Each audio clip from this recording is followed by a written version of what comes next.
Goeiemôre almal, Dinsdagoggend, vandag is dit die 10de Maart, die jaar 2026, lieflike dag deur Abba geskenk aan ieder en elkeen van ons. My naam is Sonja Gerber. Vanoggend wil ek sê, ons moet onsself onderwerp aan God se plan vir ons lewe. Dink vir 'n oomblik hierna. God is volmaak, hy is ewig, hy is almagtig, en hy weet ook alles van ons af. As ons Psalm 139, baie bekende Psalm, vers 1 tot 4. Here, u deurgrond en u ken my. U ken my sit en my opstaan. U verstaan my van ver, my gedagtes, u deurvors my gaan en my lê, en u is met al my weë goed bekend. Want daar is nog geen woord op my tong nie, of u, Here, ken dit geheel en al. Ons daarenteen, ons is onvolmaak en ons is sondig. Ons lewens is maar net 'n damp wat verskyn en dan weer verdwyn. Jakobus 4 vers 14 sê dit, julle wat eens nie weet wat môre sal gebeur nie, wat dodanig is julle lewe, dit is tog maar 'n damp wat vir 'n kort tydjie verskyn en daarna verdwyn. Waarom op aarde sou ons nie ons planne by God se raadsplan wou aanpas nie? Ons is geneig om te dink ons weet genoeg om selfs oor die weg te kom. Maar hou op om so te dink, want God gee werklik om vir ons. Hy is immers God. Jy behoort aan hom.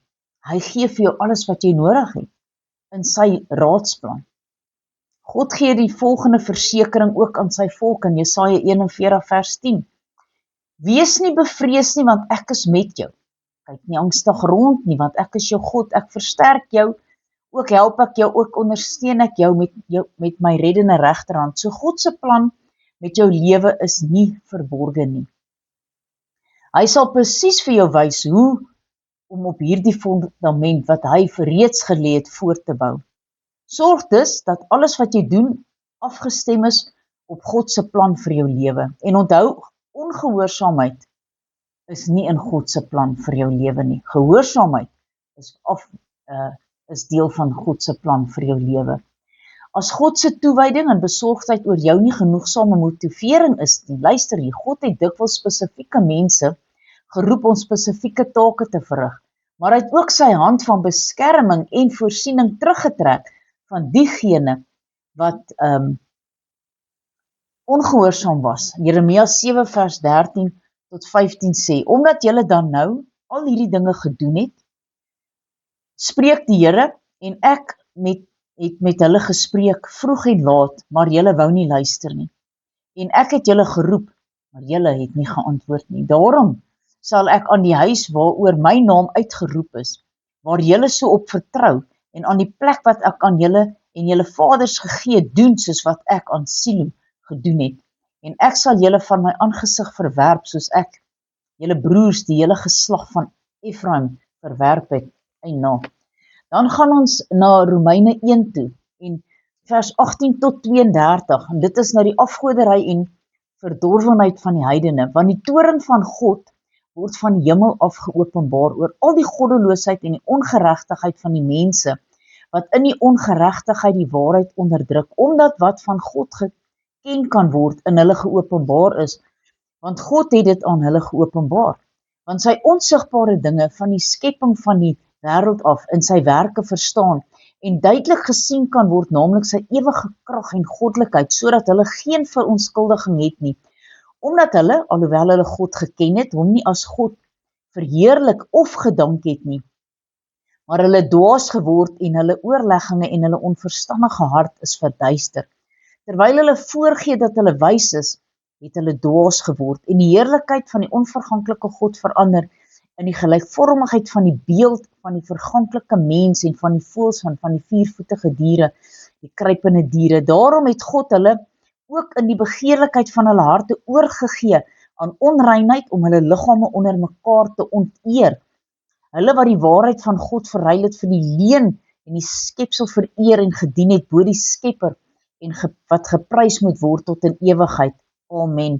Daarom het God hulle oorgegee aan skandelike hartstogte, want hulle vroue het die natuurlike verkeer verander in die wat teen die natuur is, en so ook hierdie manne die natuurlike verkeer met die vroue laat vaar en hulle welle teenoor mekaar ontbrand. Manne het met manne skandelikheid bedrywe en hulle self die noodwendige vergelding van hulle dwaling ontvang. En omdat hulle dit nie die moeite werd geag het om God in erkentenis te hou nie, het God hulle oorgegee aan 'n slegte gesindheid om te doen wat nie betaam nie. Hulle is vervul met allerlei ongeregtigheid, hoerery, boosheid, hebsug, ondeug, volnydigheid, moord, twis, bedrog, kwaadwilligheid, nuusdraers, kwaadsprekers, haters van God, geweldenaars, trotsaars, grootpraters, uitvinders van slegte dinge, ongehoorsaam aan die ouers, onverstandig, ontrou, sonder natuurlike liefde, onversoenlik en onbarmhartig. Mense wat, al ken hulle die verordeninge van God goed, dat hulle sulke dinge doen. Nie net doen nie, maar hulle die dood verdien. Die dinge nie alleen self doen nie, maar ook hulle goedkeuring skenk aan die wat dit doen. Kom ons bid saam. Almagtige God en Hemelse Vader, Here, ons kom en ons onderwerp ons aan U. Here, want ons wil in U wil vir ons lewe leef. Ons wil nie ons eie ding doen nie. Here, want dan weet ons, dit lei net tot skande, dit lei tot die dood. En die dood is nie net om dood te gaan nie, maar die dood is om geskei te wees van U. 'n Ewigheid, vir altyd en vir ewig. Ons kan nooit weer, as ons asem hier uitblaas, 'n tweede kans kry om U aan te roep. Here, help ons. Dis my gebed in Jesus naam. Amen en amen.